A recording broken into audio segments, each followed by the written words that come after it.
And welcome back to another episode of Tech Pro Unicorn Podcast. Today, we're going to be talking to an entrepreneur who left corporate America to start his own journey, starting building his own company. He built that in the service industry. So Chris Lalomia is with us. He's an entrepreneur and change leader that's built on his experience working with the largest companies in America to start his own business from scratch. Brings a unique style to leadership to build a culture of professionalism to the blue-collar world of home renovations. He left the corporate zoo, ventured into entrepreneurship in the wild, and started a company called the Trusted Toolbox, home repair and projects, in 2008. If you want to follow along at home, that website is the TrustedToolbox.com. You can see the website and follow Chris and I as we have our discussion. So he started in 2008, right before the Great Recession. So timing was not necessarily on his side. He survived through that time, obviously, has grown his business into a multimillion-dollar handyman and remodeling company, which has won numerous awards based out of Atlanta, Georgia. So originally from Jackson, Michigan, he does use his hand to show where he lived. Those of you watching the video, there we go. Yes, right in the center of the hand. That's awesome. He went to college, earned his Bachelors and Masters Degree in mechanical engineering. His path to business ownership was similar to most people's journey, as it was spinning and winding road. His first engineering job was at Curtiss-Wright Flight Systems, making airplane parts. I don't know that you can get much more mechanically engineering than that. That's awesome. And then he needed to add some other business skills to his resume. He joined Accenture, a firm very similar to RPI, just on a much grander scale. He began working with large banks to help them merge, which led him to SunTrust. And starting his own business, the Trusted Toolbox, kind of came back in 2008, where you just tell me about that. Like, you're doing well, you're in this great career path. Some people would be like, man, he made it to the promised land. He was at Accenture. Like, a lot of people aspire to these big names, Accenture, Deloitte, KPMG, EY, and you left that. You left the promised land. I did. I left what I called the corporate zoo, but I was there. I was being fed the bananas, fed all the things. I had all the trappings everybody looks for when you look at what's success supposed to look like. I had the corner office. I had the Mercedes. I had the country club lifestyle, second home in the mountains, kids in private school. Outwardly looking in, you go, man, this guy's made it. He's a senior vice president at a bank now, and did really well, and I was hating it. I was getting so frustrated with it, and I finally came home in 2006 and said, "That's it." Told my wife, I said, "I'm out of here. I'm done." She went, "Whoa, whoa, whoa, whoa! Hang on there, Sparky. You can't just give up on all this. You better have a plan." So I did back it down a little bit, but I had just, I was successful outwardly looking in, but I wasn't fulfilled. And that was the biggest thing for me, is that I just didn't feel like I was doing the best and highest use of my talents to do what I wanted to do. And I've always wanted to run my own business and use kind of all of my brain, if you will, even though I guess the studies out there say we don't use but 10%. So I'm probably half of that anyway, but I wanted to use all 5% that I have available to me. So that's where I started to look at what I wanted to do and start a business. This wasn't my first idea. I was actually thinking about a number of things. I was going to get back into manufacturing, but realized I'd been gone for so long, I didn't really know much about it.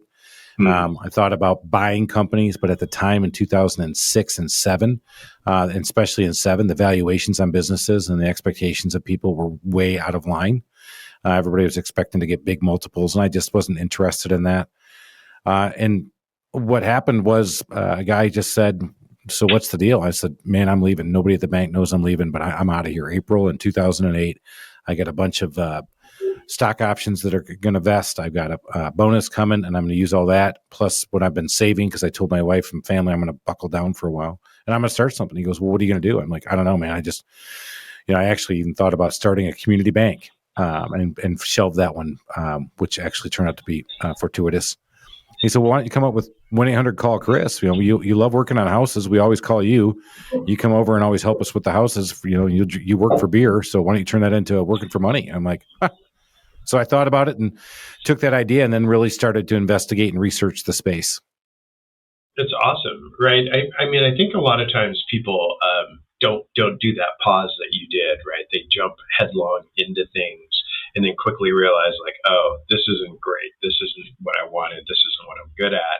To take that pause and really go, and it helps to talk to friends and family because they'll tell you what you're good at and they'll tell you what you suck at. So the easiest way to get business, right, is where you're being pulled into. So if your friends gave you that guidance, that's just priceless. Yeah, it was good. And it was good to take the pause. One of the things I actually put this in my book, From the Zoo to the Wild, as my journey to entrepreneurial freedom and wealth, is that the business planning process allowed me a very methodical way to go through investigating what I was going to do. And I used the business plan to evaluate business as well as evaluate this business opportunity of creating the Trusted Toolbox. And I found that the end product, in fact, it's still with me because there's no such thing as an end product. I always go back and update it and use it as a guidepost now. But I found that process really helped me identify a lot of tripping points. And because trust me, I have not only tripped, I have stumbled, rumbled, bumbled, fallen down, dead, everything. But I eliminated a couple of them by doing the business plan. I love it. So many times I think people want to move from, I have an idea to, I'm opening a business, right? It's easy to open an LLC and it's easy to, and you quickly wind up sinking all your money into stuff. And then you're like, I don't really have a plan on how I'm going to get business and customers, right? You quickly find yourself upside down. And that's where sometimes reading a book like From the Zoo to the Wild, or getting somebody to coach you along on a business plan to help you understand what that is. There's lots of templates out there to really think about, like, how am I going to generate sales? How am I going to get customers? What's my product? What's my market? How am I going to answer those kind of tougher questions? It's a lot more fun to sit down. I see people all the time and they're like, I'm designing a logo. Okay, that's the fun part, right? The hard part is, how do I make this thing profitable? When's that going to happen? When do I get my return on investment? And what are my growth targets? And how do I scale this? Yeah, for those listening, if you're still in business and you're in a business situation and pulling a check and getting 401k and medical benefits and healthcare benefits and all that other stuff that you get, and you're thinking about doing it, your best thing to do is go out there and find some entrepreneurs and somebody that's going to really tell you the way it is. And I had a couple that did that for me. Because, I was so optimistic about what I was going to do that they couldn't talk me out of it, but they could definitely give me those, whoa, man. And I went to look at a couple guys and you get to see it. And you're right. Today, I'm enjoying myself 14 years later. I'm an overnight success. But let me tell you how hard it was. I had a lot of sleepless nights on the couch. I had a lot of time sitting there going, what the heck did I just do to myself and my family? What am I doing? Why am I doing this? And you go through a lot of insecurity moments and a lot of self-doubt, and it is hard. It is hard to get it right. You can't just have this great idea and next thing you know, it launched. And we all want to have that story, but I would tell you predominantly the story is it was a lot of hard work. It is. You're in a competitive industry too, right? For talent, right? For electricians, for carpenters.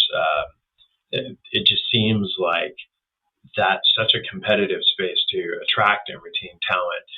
And you talked a lot about like bringing your business skills to that industry, right? And really creating a methodology, if you will, for how to go about this and how to build a company that serves customers and such. Maybe talk a little bit about how some of your business skills translated into building an industry business in, home services where perhaps, it's more fly by the seat of your pants. Yeah, there's a couple things that I'll point to that I think really helped me scale. We actually have gotten better as we've gotten bigger here in the last 2 years because I'm letting my team have the latitude to do what they got to do, and we have the processes in place. And that's where I'm going to fall back on is you're right. The war for talent in the handyman space is huge because you just said it yourself. My idea of a handyman is, well, it's just some guy who just shows up at my house and he's got tools, so he ought to be handy. So these guys are really gig economy workers. They're really artists. Think about these as the guys who are sitting up there playing the guitar at the bar that you're looking at. These guys are living gig to gig. They are truly artists. They are skilled tradesmen. They really are good at what they do. My guys definitely are. But if they can find the work on their own, they don't need to come work for you. They don't want to work for the man. They want to work for themselves and have flexibility and time to themselves, and that's why they're doing it. So the war for talent was big. Where I was able to really identify it and help them was that I put them into a process in our company. They are W-2 employees, but they still get to feel individual. But the process is this. I help them get into the transaction and work with customers, and I help them get out of the transaction and with customers, because those are the things that that most of these guys hate. They don't want to really go find the work. They just want the work to come to them. Mm-hmm. They really don't want to ask to get paid for doing a great job. They just expect people to pay them because they are skilled tradesmen who are playing a great instrument, and that instrument happens to be carpentry tools or drywall tools or whatever we're using. So I was able to put that process in there and show them that they can actually make more coming into our wolf pack, as we call it, as opposed to being the lone wolf out there and being that gig economy worker. So that process part really helped me, because I want them to all be like me out there, but I also want them to follow our process and be themselves. But I want them to treat the customers like me, like I would. And so I'm a customer service freak, which is what I call myself on Instagram, customerservice.freak, because I'm so focused on it in our business because it's so hard to deliver. I love it. When you think about somebody who comes into your house and performs a service, I was sharing with Chris that we just had our whole home remodeled, floors to beams on the ceiling, right? To complete gut job of our house. And we hired a handyman company, which I originally was like, are you kidding me? These are the guys who just come in and fix a leaky pipe or something, right? I had no idea that they were really a full contracting company. They were licensed, they were professional, they had a fleet of vehicles. It was totally different than what I had thought a handyman was. But that service aspect is the differentiator. It's just like, the differentiator between bad service and good service. So talk to me a little bit about, I'm really kind of interested in your passion for customer service, and how do you build a culture around that, and how do you train, educate, and elevate everyone in your company to emulate you? It's the hardest thing when you're a great entrepreneur, is how do you duplicate yourself? Right. In my business, I'll say this all the time. If I can find robots to come out to your house and fix that drywall or come out and hang that door for you, I will do that in a heartbeat.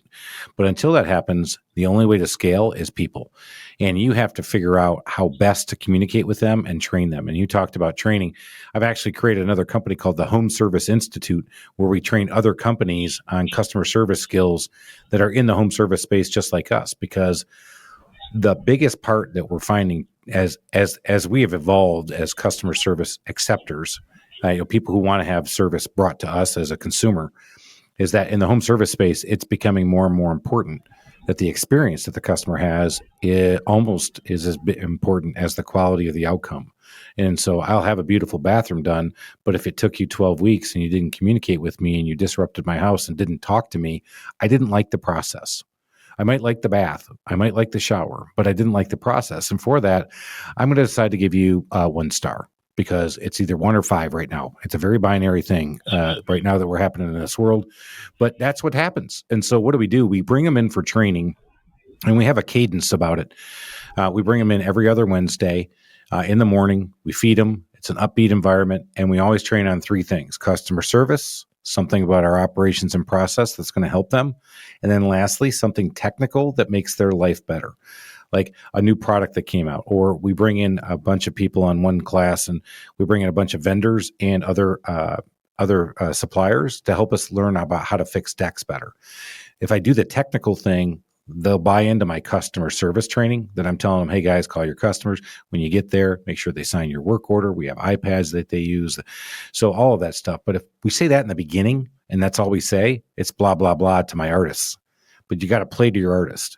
And these guys, how many times have you heard people say, well, I don't even know how to read sheet music, yet they're one of the most brilliant artists you've ever listened to. Well, these guys don't want to sit there and have to read music. They want to go out there and create art. So in our training, we do a lot of visual, a lot of hands-on, a lot of getting them involved and talking their language to get them to buy into what I want is that what we call the Trusted Toolbox way, which we've modeled after the Ritz-Carlton process. I love it. As I stalk the websites, which I tell all my guests, I cyber stalk you while we're in the episode. What I love that I think, is kind of leveraging the technology aspect. You can do things on your website that are so simple that a lot of people still don't have, like schedule an estimate, right? Like I can click a button. Millennials, and I won't say I'm a millennial because I'm much older, right? But they don't want to talk to people, at least not initially. They want to click on a button, fill out something, and have this email banter.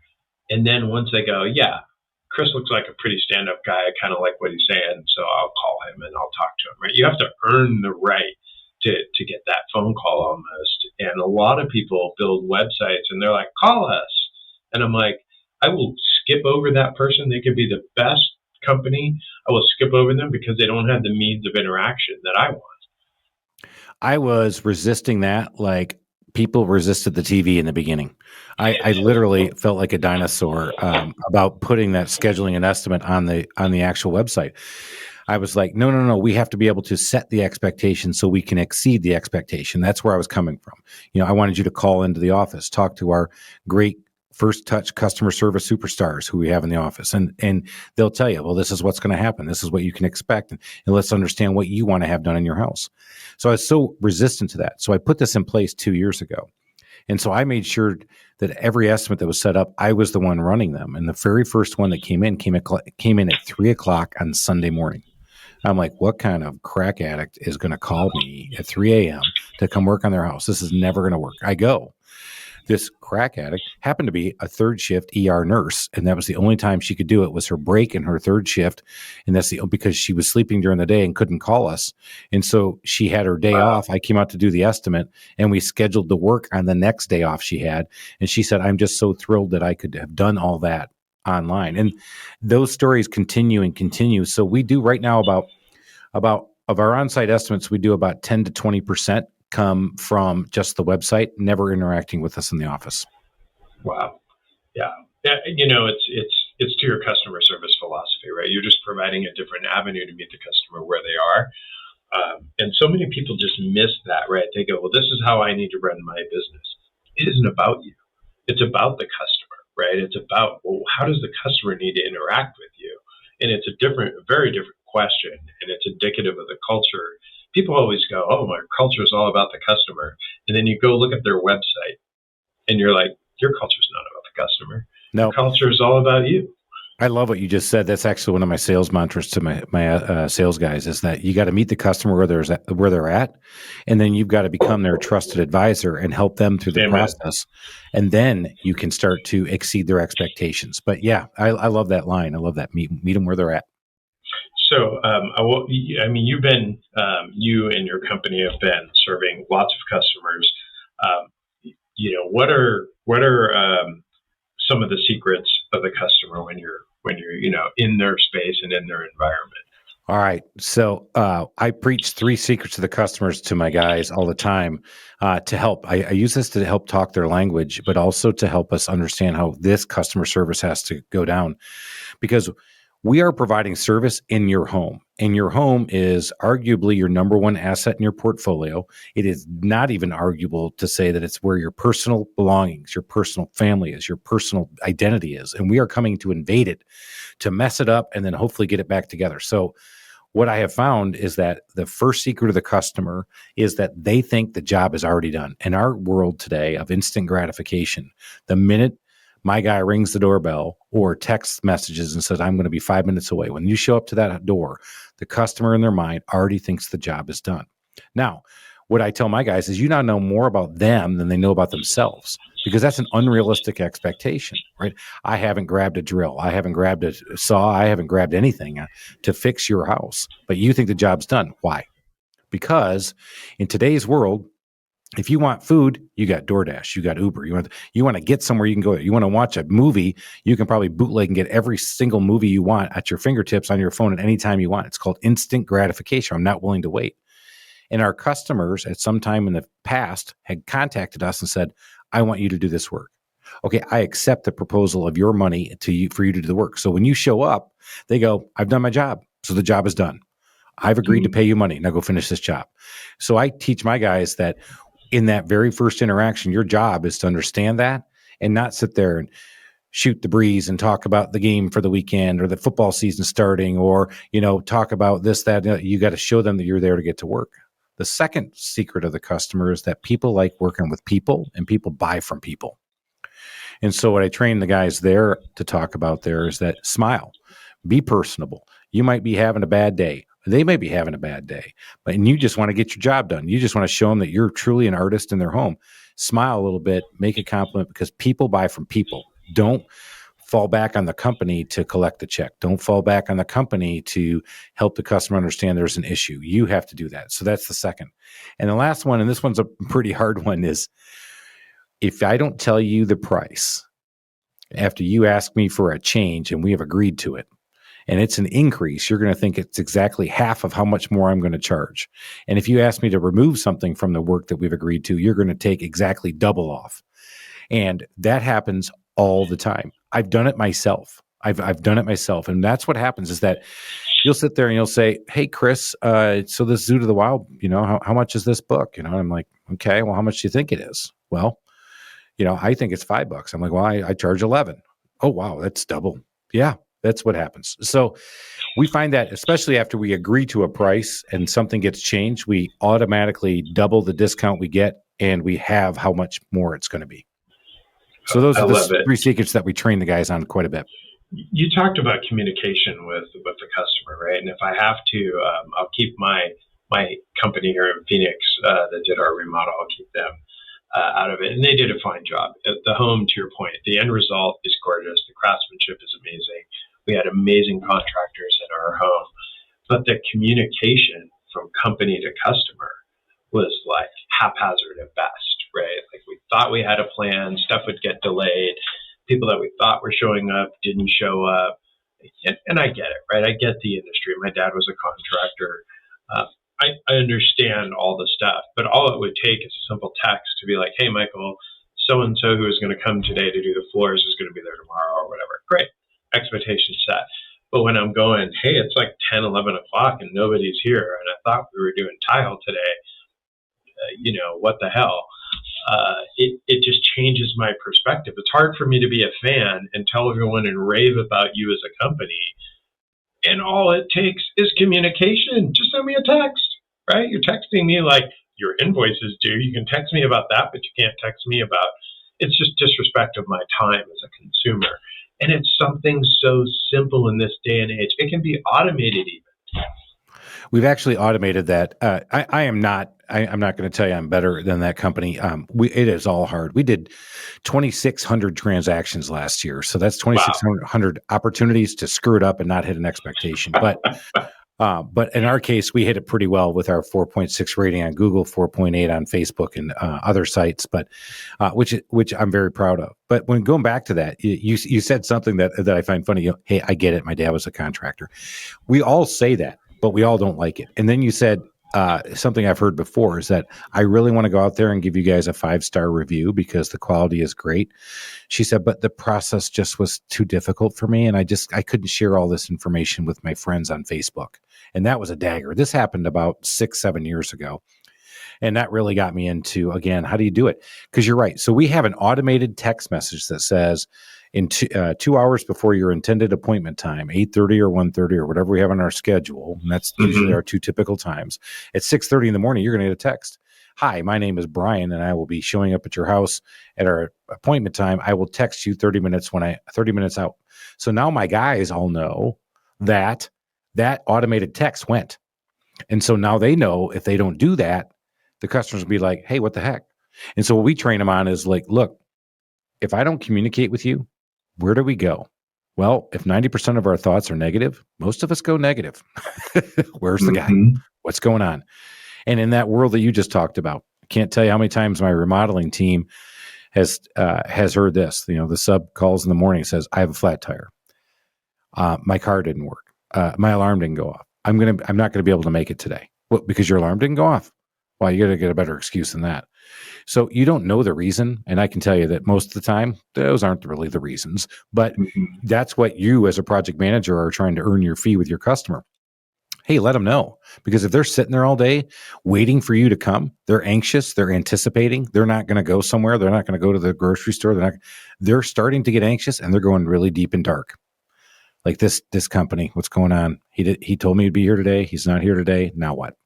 Because we all expect that in today's world.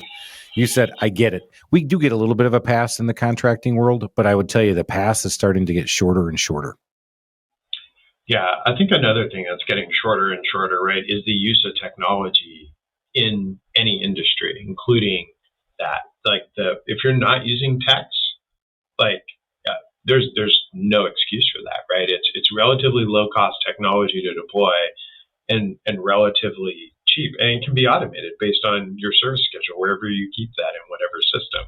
We had a guest on. He was talking about how he helps automate service industries via text, and one of the things that they do is they increase the revenue to the actual service provider, because they send a text, hey, Bob really enjoyed cleaning your pool today. Text to, if you'd like to leave Bob a tip, right? And then you go to, oh yeah, Bob did great. Here's $10 for Bob. Well, Bob did 5 houses. Bob made an extra $50. Bob works 5 days a week. Bob just made $250 extra. Customers are happy to do it. But as an industry, right, they're kind of like, oh, that sounds like a lot of work. It's really easy, and it rewards, right? It rewards the great performance that people do. The use of technology is so key. Like you guys implemented the schedule and estimate button. It met the customers where they were. It improved customer satisfaction. You guys are texting. That use of just that, especially mobile technologies for consumers, I think there's less acceptance for companies that don't do that, right? Like I had somebody come in, it was pest control, and they wrote me something on a piece of paper, and I was like, what is this? Like, why are you writing me a piece of paper? Like, what do you want me to do with this? Right? And then I had a roofing estimate. It was all digital. It had pictures. It was in my email. It was amazing. And they were awesome, right? But there's that use of technology, especially I think in this home services industry, that expectation is starting to ratchet up. I agree with you 100%. It definitely is ratcheting up, where you might take the lower bid off the guy who's writing on the back of an envelope of his city card application that came through, and he just writes down 500. But when you get our line item detailed proposal, which we do line item by project and by labor, and then pull color materials together, you get that, and then you're able to push a button or hit reply an email and say go. People are willing, back to what you just said earlier, millennials are coming online for us as second-time homeowners or people who we're going to start working with. Remember, with these guys, they have not known a world without cell phones. They have not known a world without iPhone. They have not known a world without instant gratification. These are the same people that will sit at their house with the McDonald's at the corner 2 miles away and still order Uber Eats and have McDonald's delivered to them. They will pay the $10 for the $10 meal, pay $20, but they're the same people who in the home services world will call you and say, what? $120 to change out a ceiling fan? That's crazy. Okay, but let's talk about your Uber rides and all this other stuff. So they want the service, and once they see that you can do the service like we just talked about, we're actually figuring out that communication is paramount, especially with younger folks. I love it. You talked a little bit about the wolf pack and the benefit of that. How do you get folks from being that independent? Everybody thinks they want to be an independent contractor, right? I owned my own consulting company. I left the big five and I went out on my own. I was a single shingle and I was doing well. I sold $2 million of business in a year. And then I quickly realized, oh shit, I'm a single dude. Like, what am I doing selling these huge deals? I have no one to draw on. Like, I was in panic mode. So I joined a pack, right? I came over to RPI. I love their culture. I joined it for that reason. How do you take folks that are artists and individual contributors and say, hey, why don't you come over here? because we've got a pack going on, and here's the benefits to you, and here's the benefits to us. So right now, you talked about the difference. The way I was trained to interview, you had the Big Five experience as well. I was trained in critical behavior interviewing, right? And we were sitting there evaluating the candidate to see if they would be a good fit for us at Anderson at the time. And I was there through Accenture. Now I am sitting there trying to tell them all the benefits they're going to get when they come to work for me. And so it's not a one-way interview any longer. It's more of a one-way their way, and me teaching or telling them how great it's going to be. The biggest thing I have found, and I think this is across all industries. I've been to a number of entrepreneur seminars. I don't care if you're doing technology consulting, website development, if you're doing manufacturing. Right now, everybody is going to be a short-term gig economy employee. They're not going to be the 10-year people. So you don't get to invest in them for 3 years. You got to expect that they come with some skill sets. So our onboarding now is is a very robust process. It's a couple hours with me. It's a couple hours with my technology coordinator who helps us with our iPads. It's working in the field with our guys in the field to say, okay, you have the technical skills we expected, but also this is the process we follow and this is how we do it. Because if you do all of that, you will start to make more money and your life will be easier and you can start to hit your own personal and professional goals without working, quote unquote, 12 to 14 hours a day. I love it. Now, you chose to start another business, right? Because you just weren't busy enough. Yeah. You've got so much going on, and you wrote a book, and now you're starting the Home Service Institute. Talk to me about what was the driver behind that? Because to me, that seems like, sure, another avenue of revenue stream, but really it sounds almost like a desire to give back and kind of help improve the industry. It definitely scratched an itch for me in terms of something I wanted to do. I felt like it would be. We've talked about it. I think it could be $1 million idea. Right now, it's not. It's really in the beginning stages. But what happened to me about 3 years ago is somebody leaned over to me, and I'm in the back of training. I had turned over training to all of my operations manager, my technology coordinator, my scheduler, and I would come up at the end and just do the bigger stuff and punch home the points. A guy leaned over to me in the back who came from another company, was just watching. He said, "Chris, I think you're in the training business." Huh. You know what? I kind of think you are. So I am. So I actually started to work on the idea. And so we came up with this Home Service Institute because for me in the training, the hardest part was every other Wednesday coming up with something that would really play to the guys in customer service. I had plenty of operational things I needed to get across. I had plenty of technical things we could get across. But what we found is we're more proactive with our training now. And we're starting to eliminate callbacks, redos, lack of customer experience. So we've hit that. And so the idea behind the Home Service Institute was to build a community of other like-minded home service providers that wanted to do this. And regardless of industry, it's industry agnostic. But if you're in people's homes, we all do the same thing. We plan to go in the house. We get to the house, we do the work, and we complete the job. And if you think about that, what we did is we developed 20 different modules or videos that you can deliver to your guys in a setting. Then you can go ahead and punch the points because we have talking points behind each one of the 20 videos.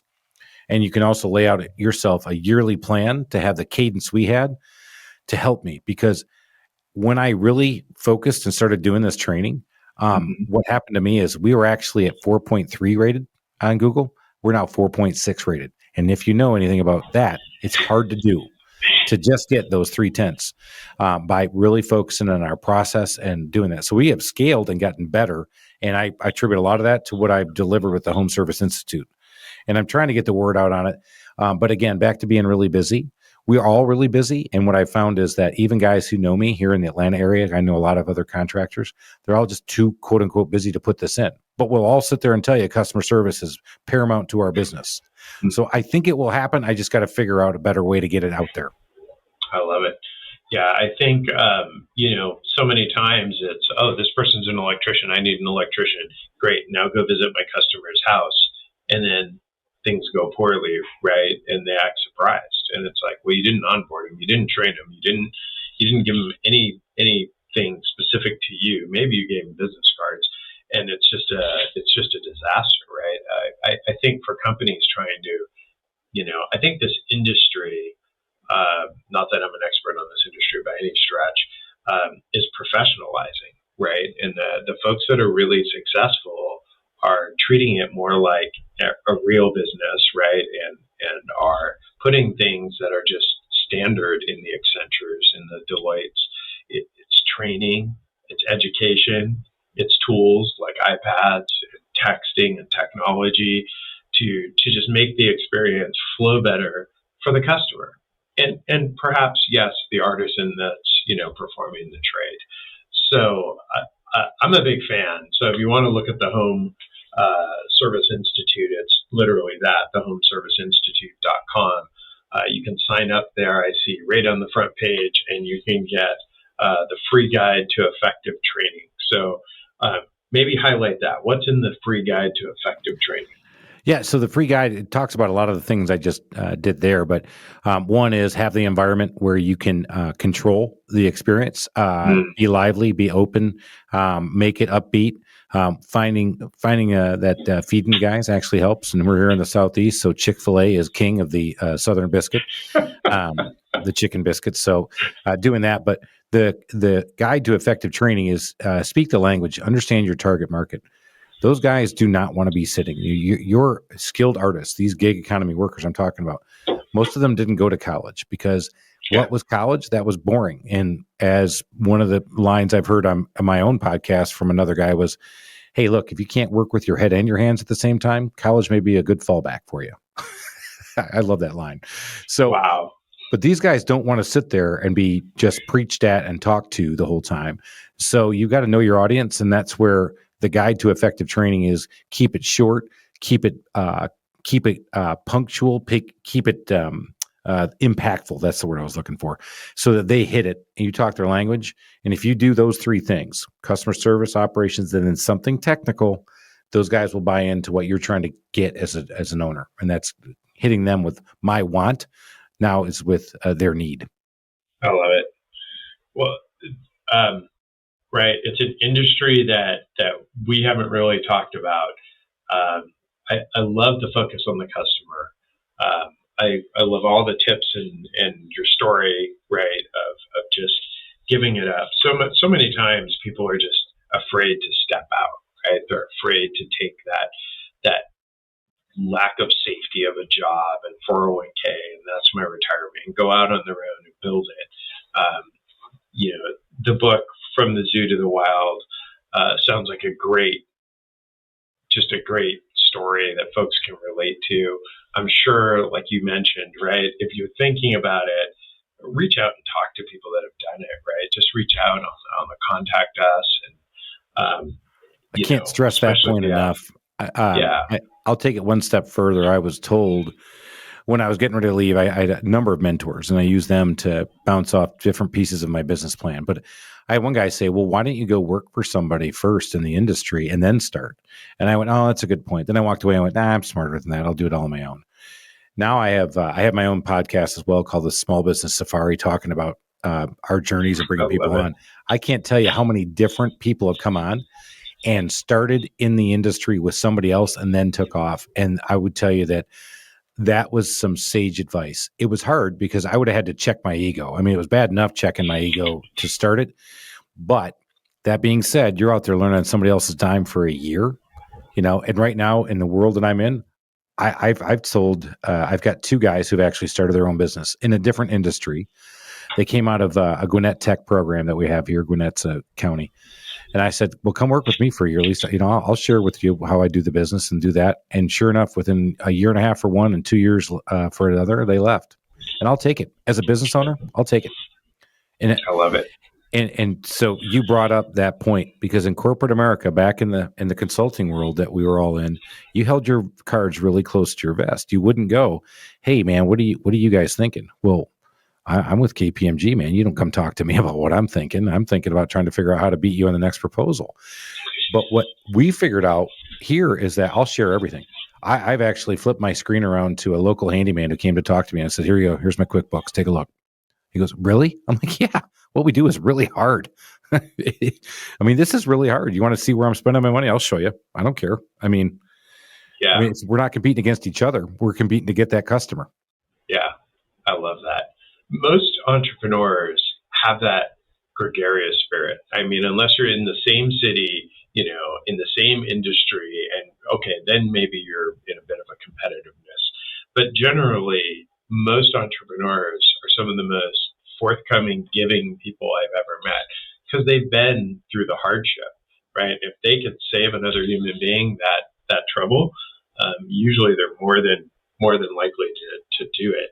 I always just picture Gordon Ramsay, right? These people that start restaurants, and Gordon walks in and goes, "Did you ever work in a restaurant?" And they go, "No," and he's like, "What the hell are you thinking?" Right? Like, why would you buy a restaurant? You have no idea. It's crazy. Eating in a restaurant isn't the same as owning the restaurant. Having home service professionals come into your house is not the same as owning a home service business. Working for a company is not the same as leading or owning that company. So do your homework, do your business plans, do your business plans, do your business plans. Let me say it 100 times because that Amen. will tell you whether or not it's even viable, right? I don't know how many times I've counseled friends and family that are like, I'm going to start this bakery, or I'm going to start a photography business, or I'm going to start, and I work through just the initial numbers. In an hour, I can tell them whether or not they're going to be successful. And the most valuable advice I ever gave people is, don't do this. Like you're not ready. You're not prepared. You don't have the capital. You don't have this. You don't have that.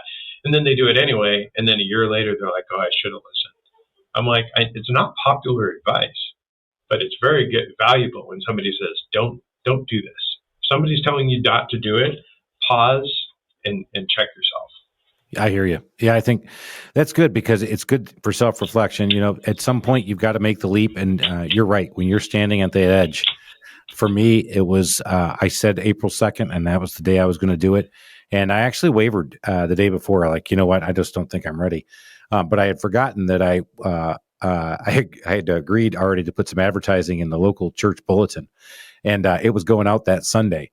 So I was like, well, I'm doing this now anyway. So that was that's awesome. Yeah, that was the nudge I needed at the end. But because I just had somebody ask me, I have the book out, and I did a little book club here locally, and guy asked me, he said, would you do it all over again 14 years later? And I said, no, I probably wouldn't. And he's like, whoa, that's not the answer I thought. I said, yeah, it's been hard. I feel like the journey was harder. I picked a really hard industry. It's a low net business. It is dealing with a lot of different things.